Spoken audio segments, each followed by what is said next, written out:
que empiece la revolución ágil.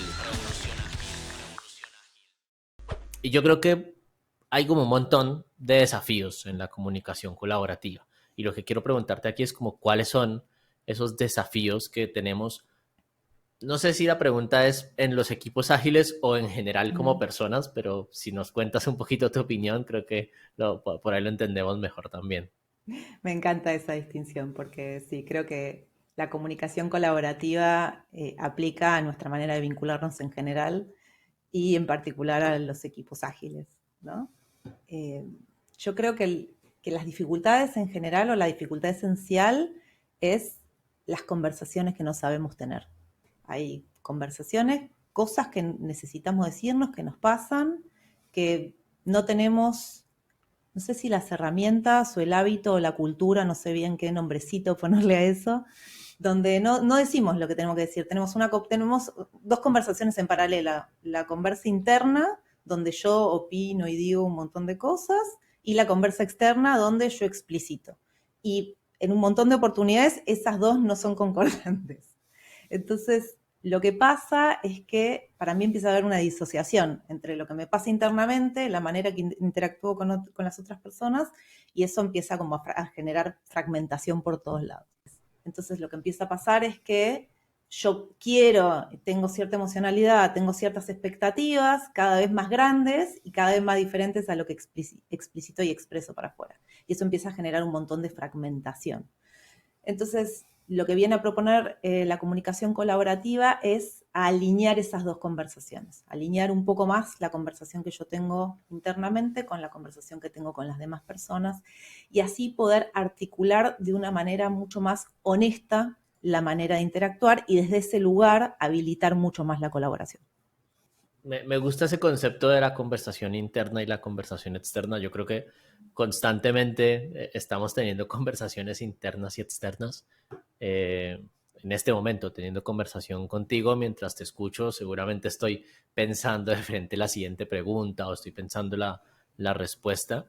Y a veces es difícil, digamos, un poquito también quitarnos como esa máscara que llevamos en las conversaciones y más en los equipos, ¿no? Porque, ¿cómo le digo yo a tal persona que lo que está haciendo me resulta incómodo, que lo que está haciendo está vulnerando algo en mí y me hace sentir cierta emoción? Y casi siempre lo que hacemos es dejarlo pasar, ¿no? Porque decimos, es que el trabajo es el trabajo, ¿no? Yo en el trabajo, pues me comporto de cierta manera y hay cosas que puedo pasar. En casa a lo mejor lo hago distinto y soy más abierto con mis sentimientos y emociones. ¿Qué opinas vos de esa distinción que estoy haciendo? Me da curiosidad de, ¿será que somos uno en el trabajo o otra persona en casa? ¿O cómo lo ves, Nati? Me parece que hay algo de que sí somos distintas personas en los distintos contextos, pero quienes somos en un contexto particular no puede dejar afuera nuestros sentimientos y nuestras necesidades. La comunicación no violenta dice que son nuestra energía de vida, ¿no? Que nos movemos en ese contexto, nos movemos en el mundo para atender necesidades y que vamos con un grado de alienación por la vida, que estamos en desconexión total de eso que nos pasa, entonces vamos juzgando y opinando sobre el afuera porque no tenemos una conexión con nuestra propia experiencia interna. Y a mí eso me parece como súper, súper poderoso. Empezar a pensarnos como personas que necesitan estar primero en conexión interna con nuestra propia experiencia para después abordar los vínculos con las demás personas. Por ahí mencionabas que la comunicación colaborativa tenía una relación no solo con la comunicación no violenta, sino con el coaching ontológico. Me imagino que viene por lo que nos estás contando o dónde está la relación.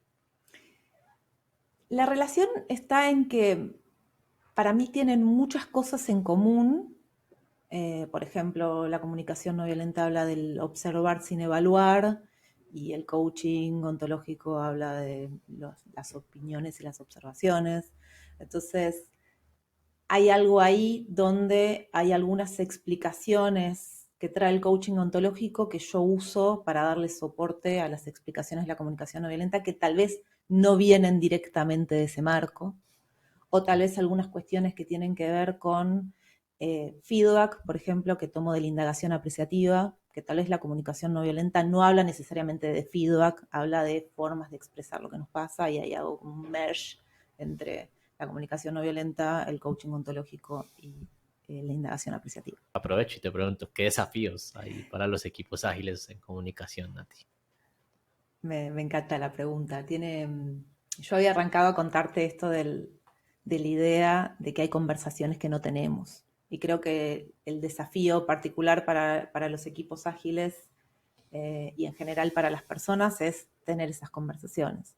Entonces, lo que nos pasa es que vamos a una retrospectiva y o nadie dice nada o hay una queja sobre el afuera, porque no podemos hablar de lo que nos pasa con nuestro equipo, entonces nos quejamos para afuera todo el tiempo, o se generan conflictos que no se pueden resolver, entonces se va cada cual enojado y enojada a su escritorio de vuelta porque no resolvimos lo que pasaba. Entonces, creo que en las retrospectivas se ve un poco más. Por ejemplo, es el típico espacio donde tenemos foco en conversar. Entonces, creo que ahí queda en evidencia cuántas oportunidades de mejora tenemos al momento de conversar. Pero conversamos en todos los espacios, ¿no? Hacemos una planning y tenemos que conversar sobre cómo vamos a priorizar, por qué, cómo vamos a resolver los ítems del backlog que vamos a tomar o no. Tenemos cualquier espacio, la review, conversamos sobre cómo son los resultados. Entonces, hay algo ahí que creo que queda súper en evidencia en las retrospectivas. Queda un poco en evidencia también en los espacios de feedback, donde también es un contexto donde la conversación está priorizada, o al menos tenemos más foco en eso. Y algo que escucho muy seguido es, le di feedback a esta persona y no sirvió para nada, ¿no? No hizo lo que yo quería. No hizo lo que yo quería, ¿no? Tal cual, no sirvió el feedback. Entonces hay algo ahí de la mirada, para mí, que tenemos sobre, o que tienen muchas veces los equipos sobre qué es el feedback y para qué es, que tiene que ver con, bueno, ¿queremos priorizar la colaboración o queremos priorizar el comando y control de te digo lo que tenés que hacer y lo haces? Entonces ahí el feedback funcionó. Y si no haces lo que te dije, entonces el feedback no funcionó. Y creo que los equipos en general viven esta ambigüedad de la colaboración y el comando y control todo el tiempo. Y en esa ambigüedad se genera medio una esquizofrenia, ¿no? Porque se dice que se quiere colaborar, pero después se usan prácticas que tienen mucho que ver con limitar la conexión y la colaboración, entonces ahí se da como una contradicción que para mí es enorme. Uf, está bueno eso que me cuentas. Voy viendo varias cosas. Una que me parece interesante es como escapar un poquito también del ego, ¿no? Que es como del yo tengo la razón. Si yo te doy feedback es porque identifico que vos hiciste algo malo, que tú tienes que mejorar en determinada situación.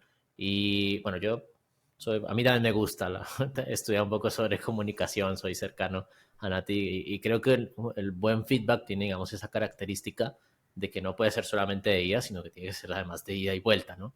Es como implica quitarse el vestido del ego y decir, ok, tengo algo para decir que me está generando ciertas emociones, pero puede ser que mi interpretación de lo que suceda cambie cuando escuche también a la persona a la que le estoy dando feedback. Creo que eso requiere mucha complejidad y más en los entornos de management más tradicional, en los que tenemos líderes y hay personas que vienen acostumbradas a yo doy feedback y se hace lo que yo diga, porque yo tengo, digamos, la razón, ¿no? Que tiene que ver con eso de que promovemos la colaboración, pero en entornos que se prestan muy poco para la colaboración, ¿no? Me gusta eso que planteas, Nati.